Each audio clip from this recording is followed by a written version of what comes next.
Hey Candy crew, today we want to give you a behind the scenes look at the Haven here in Idaho Falls.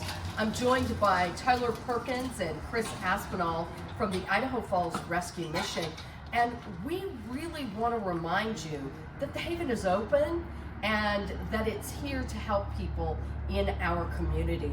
So if you or someone you know is in crisis, is in need of some support, don't forget that you can just reach out to the Haven. So we're going to remove some of the mystery. We're going to take a look inside one of these rooms. Before we do that, let me just quickly remind you that the Idaho Falls Rescue Mission does such great work in our community. And we have launched our sleeping bag and blanket drive to help them continue that great work as the need increases once the temperatures really start to dip.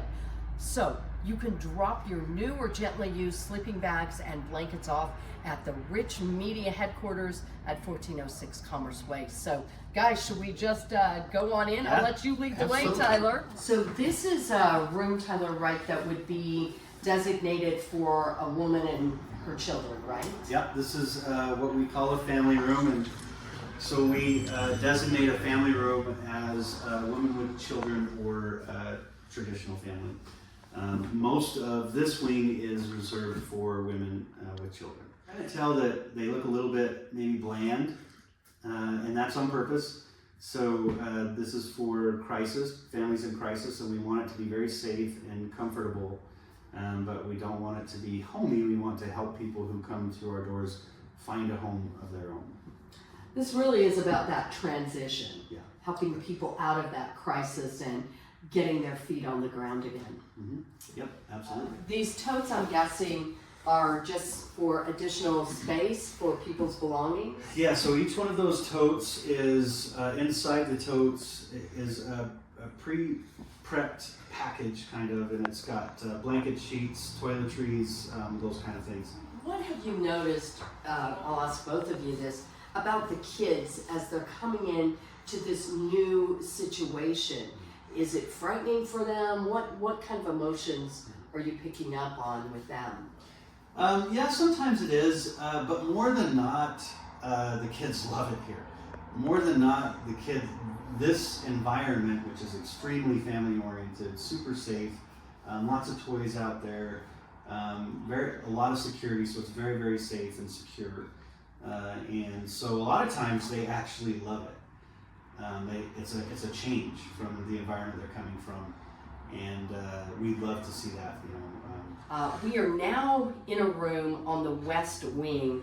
So guys, tell us about this particular room and what it's used for. So it's used for if a single mom has just one child or a small child, sometimes an infant, then we'll put them in these rooms, which are quite a bit smaller. As you can see, this one bunk. Same thing in the closet. They have playpens, cribs, floor mats, all that provided for them. And then when they leave, they can take those things with them. You can see the adjoining door. If we have a really large family, we can give them 2 rooms and open the adjoining door. What is it that you would like people to know? Is there a stereotype that we could really shatter? Because that's kind of why we're doing this, to just remove some of that mystery. People hear about the shelters, maybe they drive past it. What is it that you guys would like people to understand more clearly? The stereotypes, yeah, we need to break most of those. Most people affiliate homelessness with addiction, which that's a part of it, for sure, but there's so many variables that you can't cookie cutter homelessness. As a matter of fact, since 2020, since COVID, we have seen a rise in especially single mom families due to inflation and housing and other things. We have a lot of people who come through our doors who are going through a bad divorce. We have people who come through we have a lot of guys and gals who come from jail or prison, out on program to get back onto their feet. And so there's just a lot. We could sit here and have a whole show about On just that. stereotypes. Yes. But all that to say, our message would be don't judge. Right. Just don't judge people. Instead, get involved and help us take care of this for the community. You know, we're not here to just give people free stuff. We're here to help people in need get back on their feet and plug back into our society. And I was just at a church a couple weeks ago sharing about the mission. And I said in that church, there's probably people in this congregation who've been in the mission or had people that they know come through the mission. And at the end of it, I was at the door kind of visiting with people. I had 2 people from our shelters come and shake my hand. I had 3 people who had children who had come through our shelters come and shake my hand and say thank you. And a couple who had come through years ago and are doing great. And so it just goes to show you that this isn't some distant thing that happens to other people. Right. This I guarantee you have family that we've probably helped if you live in the IF area. Yeah. I love that you're bringing that up, that, you know, this touches so many people. Right. And the majority of the people that we're helping are from here. It's not, we hear a lot about, oh, well, let's send them back home and let's do these. This is their home. This is where they're from. They grew up with us. They are our friends. They're our coworkers. They're people we know. So. Yep.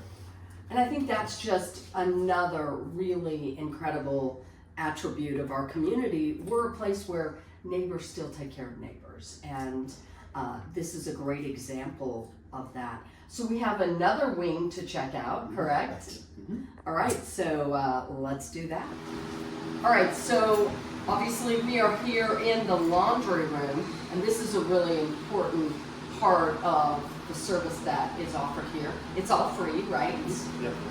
Yep. And you were indicating that you schedule it out so it's not going to be congested, everybody trying to do their laundry at the same time. Yeah, there's actually lots of rules here, not overwhelming, but everything's scheduled. The programs are scheduled, the families are scheduled, their case management is mandatory and scheduled, their laundry is scheduled, so everything's on a schedule. Run a pretty tight ship, and that does 2 things. It enables us to create an environment that's healthy, Right. For the guests, but it also a lot of times teaches them what time management and scheduling looks like, so it can help them. And so that all of the laundry is done here. They don't have to go anywhere. They just get on the schedule and have their day and their hours, and they can bring the kids in here, and the kids can play in the dining hall or outside. So it's very much like it's a very family-oriented culture, just in a crisis environment. So. Yeah, definitely a little bit like its own little neighborhood, Yep. that kind of a feeling. Well, we're in the dining hall right now. You can probably kind of get that sense. So Tyler and Chris, help us understand how this functions. So it's a communal space. We serve dinner every evening. They come in for lunch, breakfast here. So for meals, it's also available for movie night. We've got, there's a TV back there. They've got some games. You will see the families come in and do homework at the tables, or just use this as a space where they can be together in a family atmosphere. So. And I see some board games. Who doesn't Yes. love Monopoly and Candyland, right? Really another opportunity for the kids to come together and have that stability that comes from that family kind of atmosphere. Yeah, absolutely. The reason that we spend so much time and energy on a communal space for meals and gathering and fellowship is just that. It's to force and help encourage the families to come and do things together. Really gives a sense of community. It really pulls them out of their comfort zone a little bit. And so everything that they do as far as breakfast, lunch, dinner, and a lot of entertainment and hangout is all done here, and it just kind of forces that sense of gathering and family and community. Yeah. As I'm looking around, so a couple of things come to mind. So who prepares the meals? We have a food, one of the departments in IFRM is called Serving Hope, and they're our food service ministry. And so we have 2 full-time staff, a food service manager and a pantry coordinator, and an army of volunteers that they manage. And so the breakfast and lunch are done by staff, and the dinners are done by volunteers mostly. And so they make sure that everybody at our shelters are fed well, and paying attention as much as we can within reason to food allergies and those types of issues that come up. And then again, we have an army of volunteers that helps us make sure that all gets done. Yeah, it takes a lot of volunteers to pull that off. Absolutely. This is actually a handicap compliant room. So tell us, guys, what we're looking at, what separates this room from the other rooms. So, well, you'll notice that the doorways are wider. We have a ramp coming into it instead of a step. There's a lot more room to move around. So if you have a wheelchair or you're having difficulty getting around, you've got the space to work with here. So one question that I have, with the kids, do you ever have anyone that comes in and does any tutoring, as helping with homework, anything like that? Yeah, we have a lot of programs that we're looking to gear up. So getting the Haven fully operational is phase 1. Next door, there's a community center, that's phase 2. And right now we have people from ISU coming in and doing classes once a month. We have some people coming in and doing Bible studies. And the plan is to open the community center even more wide open to the community than the Haven, and load it with classes, cooking classes, nutritional classes. Oh, nice. You know, we have a computer lab over here. It's the cool thing. It's not all of the classes and programs, the extra stuff that we offer is not just available to our guests here. It's available to anybody in the community. And that gets some integration with your guests into people in the community as well, which is a good thing. And you mentioned there's a bus stop, so that helps with kids. What about helping folks who need to go run errands? How do you guys manage that? Well, a lot of the gals have their own cars. Oh, so they do. And so we provide protected parking. That means we have security that checks on the hour every hour, kind of checks on things during the night, make sure your cars are okay. But we also have a small fleet of vans, IFRM vans, that our staff can take people who don't have the cars and run errands. Oh, and there we go, right there. There's one. There's one right there. Yep. And then I'll throw in a plug to Gift. So we partner with Gift, and we give those passes out too for our transit system here in Idaho Falls. So for those who don't have their own car, they're not going to feel just completely stuck. Right. They've got a way to go, run their errands, do maybe what they need to do. As a matter of fact, it's mandatory. If you're here, you're in program, and if you're in program, you're not just sitting. Which is good. Yep. That's a good thing.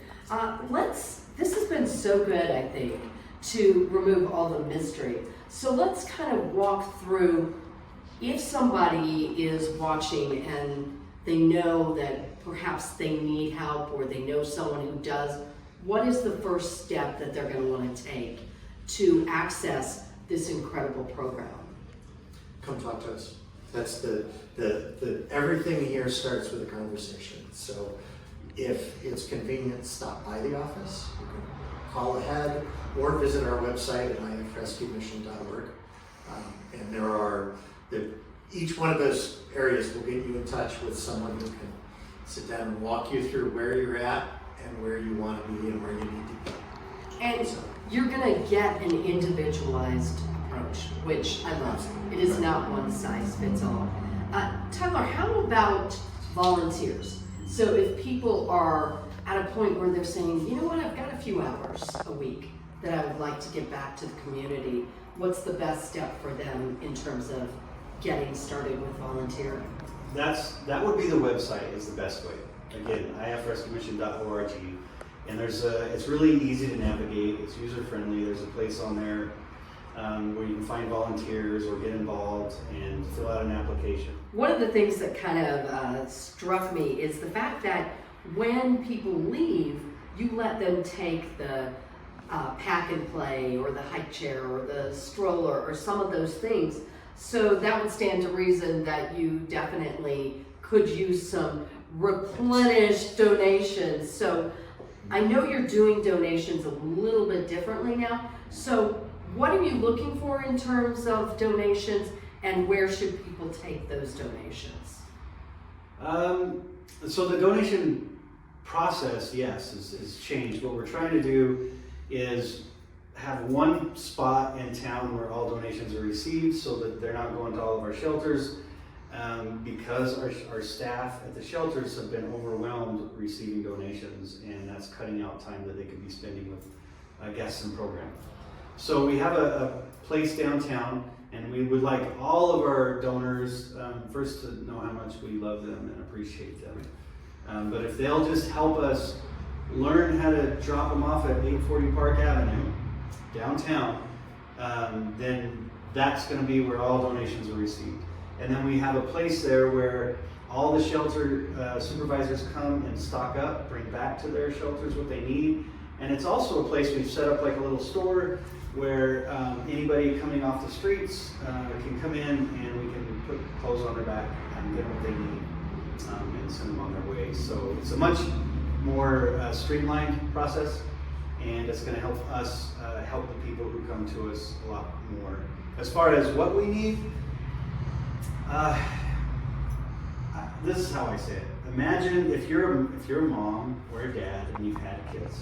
Imagine having anywhere from 80 to 120 adult children that you're supplying everything for every day. And that pretty much gives you our needs list. So pretty much anything, right? The sky is kind of the limit. Anything short of furniture. Yes. Yeah. There you go. Give you an opportunity to just kind of share what you would like people to know about the Idaho Falls Rescue Mission. So let's just start with you, Chris. What kind of final thought would you like to leave with people? Of course, my position is fundraising, so we need as much support as we can. We are not involved in many government programs. We don't receive tax dollars. So we are supported entirely by the community and by individuals in the community. So that's one of the more important things is support us, whether it's with your time, whether it's with your money, or whether it's with your treasures. So without your help, we can't do this. Right. So. And then Tyler, how about you? What is it that you want people to know about the Idaho Falls Rescue Mission, about the Haven here? Mostly just come and see what we're doing.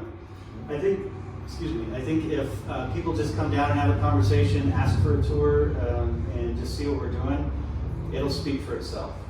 We are providing the resources for people in crisis in our community that has to do with homeless, with addiction, with a lot of other areas. And so if you just come down, get engaged, see what we're doing, and if you don't like it, we'll send you to a different organization where you will. But just get off the couch and come down and be a part of the community.